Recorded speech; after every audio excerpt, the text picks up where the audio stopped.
10월 19일 오늘의 말씀은 열왕기상 18장 16절에서 29절입니다.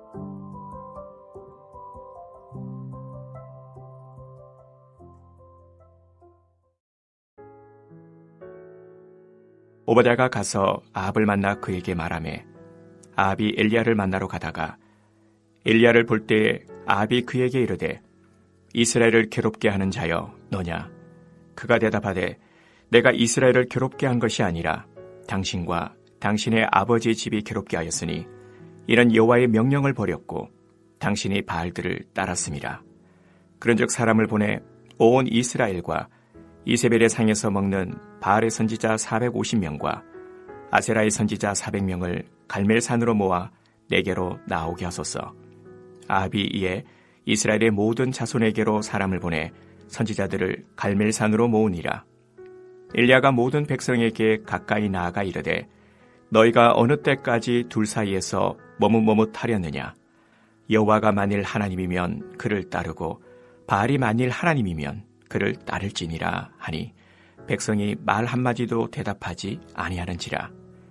엘리야가 백성에게 이르되 여호와의 선지자는 나만 홀로 남았으나 바알의 선지자는 450명이로다. 그런즉 송아지 둘을 우리에게 가져오게 하고 그들은 송아지 한 마리를 택하여 각을 떠서 나무 위에 놓고 불은 붙이지 말며 나도 송아지 한 마리를 잡아 나무 위에 놓고 불은 붙이지 않고 너희는 너희 신의 이름을 부르라. 나는 여호와의 이름을 부르리니 이에 불로 응답하는 신 그가 하나님이니라. 백성이 다 대답하되 그 말이 옳도다 하니라. 엘리야가 바알의 선지자들에게 이르되 너희는 많으니 먼저 송아지 한 마리를 택하여 잡고 너희 신의 이름을 부르라. 그러나 불을 붙이지 말라. 그들이 받은 송아지를 가져다가 잡고 아침부터 낮까지 바알의 이름을 불러 이르되 바알이여 우리에게 응답하소서 하나 아무 소리도 없고 아무 응답하는 자도 없으므로 그들이 그 쌓은 제단 주위에서 뛰놀더라. 정오에 이르러는 엘리야가 그들을 조롱하여 이르되 큰 소리로 부르라. 그는 신인즉 묵상하고 있는지 혹은 그가 잠깐 나갔는지 혹은 그가 길을 행하는지 혹은 그가 잠이 들어서 깨워야 할 것인지 하매 이에 그들이 큰 소리로 부르고 그들의 규례를 따라 피가 흐르기까지 칼과 창으로 그들의 몸을 상하게 하더라. 이같이 하여 정오가 지났고 그들이 미친 듯이 떠들어 저녁 소재 드릴 때까지 이르렀으나 아무 소리도 없고 응답하는 자나 돌아보는 자가 아무도 없더라. 열왕기상 18장 16절에서 29절 말씀을 함께 묵상하겠습니다. 연약한 모습을 보였던 오바댜이지만 결국 오바댜는 아합에게 가서 엘리야를 만났다 합니다. 그러자 아합이 엘리야를 만나러 갑니다. 아합이 엘리야를 만나자 이스라엘을 괴롭게 하는 자가 너냐라고 묻지요. 이 질문이 상당히 흥미로운 질문인데요. 이 질문 하나에 아합의 신앙과 악한 마음이 모두 담겨 있습니다. 먼저 이 질문에 담긴 아합의 신앙을 보겠습니다. 아합이 말한 대로 엘리야가 지금 이스라엘을 괴롭게 하고 있다면 지금 비를 멈춘 이가 하나님이란 사실을 인정한 것이죠. 그렇다면 비를 멈추게 할 수 있는 이가 누구입니까? 하나님이죠. 하나님이 비를 멈추게 할 수 있습니다. 그렇게 생각하면 이 땅에 풍요를 주는 신은 바알이 아니라 하나님이 되는 것이죠. 하나님은 비를 내리게도 하시고 비를 멈추게도 하는 분임이 드러났습니다. 그럼에도 아합은 하나님께 돌아오지 않고 오히려 하나님의 사람 엘리야를 죽이려 합니다. 이 질문에 담긴 아합의 악함도 보겠습니다. 비가 오지 않는 것은 아합이 하나님을 떠나고 하나님의 율법을 버렸기 때문이죠. 그럼에도 아합은 그 책임을 엘리야에게 전가하고 있습니다. 엘리야 때문에 이 땅에 괴로운 일이 생겼다는 것이죠. 이 악함은 인간의 속성 중에 가장 치명적인 속성인 책임 전가입니다. 아담과 하와가 범죄했을 때 누구 하나 책임지려 하지 않았고 모두 다 책임을 전가합니다. 아담은 하와에게 책임을 전가했고 하와는 뱀에게 책임을 전가합니다. 성도 여러분, 이 책임 전가는 인간이 가지고 있는 연약함이고 악함인데요. 이렇게 책임을 전가하면 성숙하지 못하고 변화될 수 없습니다. 자신의 죄를 인정하고 사죄하고 용서를 구해야 변화가 생길 터인데 자신은 잘못이 없고 죄가 없다고 한다면 죄에서 돌이킬 방법이 없으니 회복될 방법이 없는 것이지요. 이렇게 책임을 전가하면서 자신의 죄악과 잘못을 돌아보지 못하는 아합에게 엘리야가 한 가지 제안을 합니다. 누가 진정으로 이스라엘을 괴롭게 하는지를 살펴보자는 것이죠. 그래서 이스라엘과 이세벨의 상에서 먹는 바알의 선지자 450명과 아세라 선지자 400명을 불러 갈멜산으로 모으라고 합니다. 흥미로운 것은 엘리야가 바알의 선지자를 이세벨의 상에서 얻어먹는 바알 선지자라고 합니다. 그러니 지금 바알과 아세라 우상을 섬기는 것과 그 우상을 섬기는 선지자를 먹이는 일은 아합의 아내 이세벨이 하고 있다는 것을 알려주지요. 그렇다면 엘리야는 무엇을 먹고 사나요?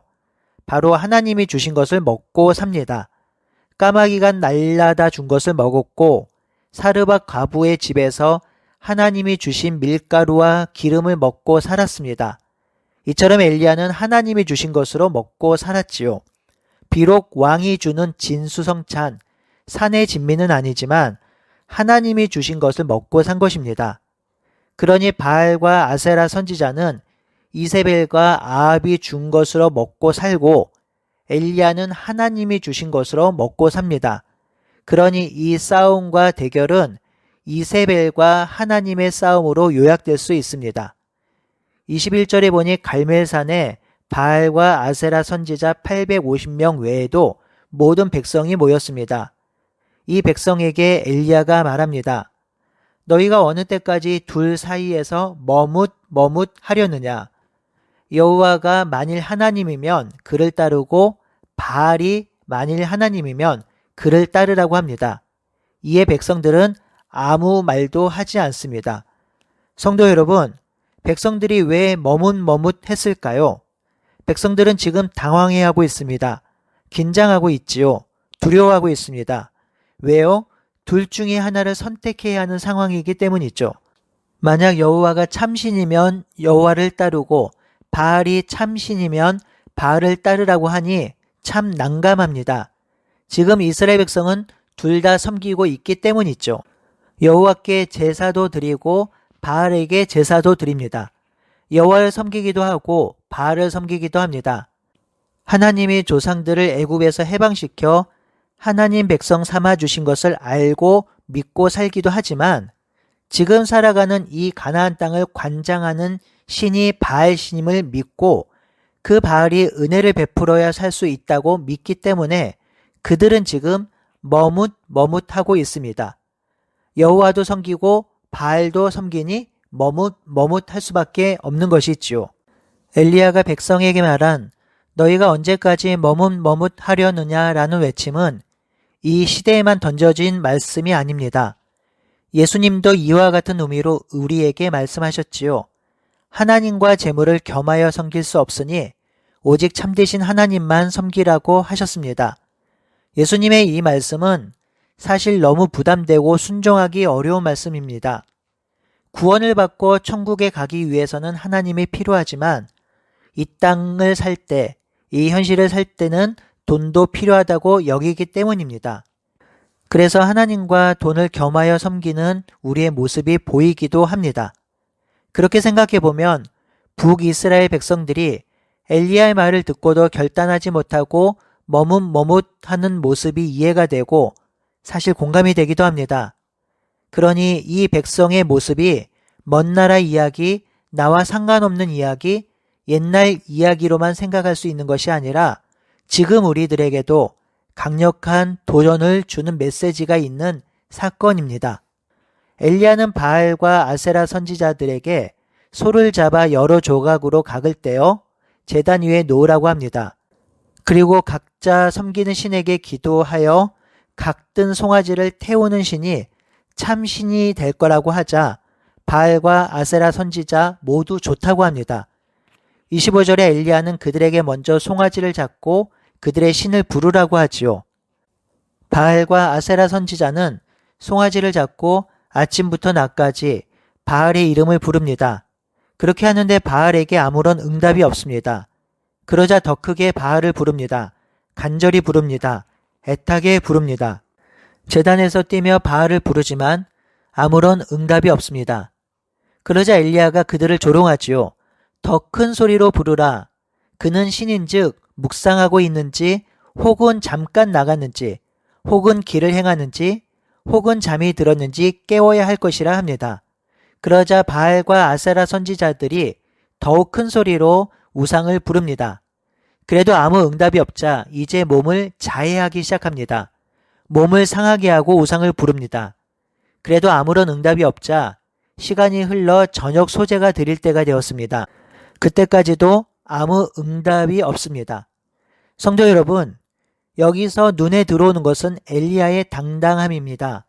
세상적으로 보면 당당할 것이 하나도 없습니다. 엘리야 주위에 그를 도울 자 한 명도 없습니다. 22절에 보면 자신만 홀로 남았다고 하지요. 뿐만 아닙니다. 그는 왕이 주는 음식도 못 먹는 자입니다. 절대 권력의 왕의 지지도 받지 못합니다. 백성들도 엘리야를 따르지 않습니다. 그런데요, 그는 당당합니다. 850명 선지자와의 전투에서도 위축되지 않습니다. 오히려 우상을 섬기는 그들을 조롱하지요. 엘리야의 당당함이 우리에게 넘치기를 소원합니다. 비록 많은 재물을 갖지 못했고 큰 권력을 갖지 못했고 큰 인기를 누리지 못하지만 소위 떵떵거리면서 사는 인생은 아니지만 하나님이 나의 주인 되시고 나의 왕이 되시니 그 하나님이 나를 존귀히 여기시니 나를 영원히 사랑하시니 당당하게 살아갑시다. 위축되지 않고 믿음의 길을 걸어갑시다. 세상의 말에 움츠러들지 말고 하나님의 말씀에 어깨 펴고 오늘도 주의 백성으로 당당하게 하나님 나라의 길을 걸어가는 우리 모두가 되길 바라고 소원합니다. 함께 기도하겠습니다. 하나님, 이 땅을 살면서 머뭇머뭇하지 않게 인도해 주십시오. 세상에 기웃기웃하지 않게 인도해 주십시오. 하나님의 백성답게, 하나님의 자녀답게, 존귀한 주의 성도답게 이 땅을 살게 도와주십시오.